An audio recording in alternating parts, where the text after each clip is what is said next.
A man rang the alarm, and women and children quickly hid in the cellar. Hundreds of bandits had already surrounded the town. At a single command, they charged forward, rushing to attack, only to cross the red windmills on the ground.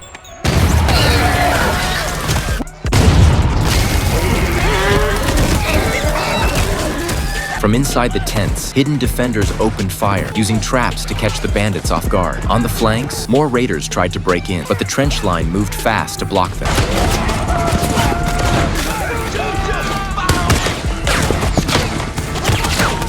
After several rounds of fighting, the bandits suffered heavy losses, but many still forced their way into town. Mike jumped on his horse to intercept, while John and the others launched their ambush. At the crossroads, a man set off explosives, and with John's burning barricades, they funneled the enemy into the streets they had planned. From high ground, townsfolk cut them down in waves. Still, more and more bandits pushed in, until the defenders blasted a cannon at the pursuing enemy.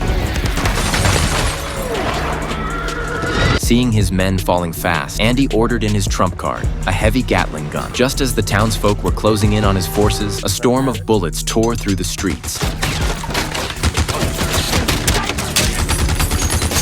The defenders ducked into houses, but even there, many were gunned down. When the weapon finally paused to reload, they caught a brief moment of relief. Raiders burst inside and found women hiding upstairs. One woman raised her pistol, but it was empty. Just then, John appeared, moving fast and taking the attacker down. At that moment, a second wave of Gatling fire swept through, leaving the townsfolk with no way to fight back. Nick realized everyone would die if this went on. With Mike covering him, he leapt onto a horse and charged straight at the Gatling gun, while others fired from the church to clear enemies off his back. But in the next instant, the Gatling turned its sights on the church.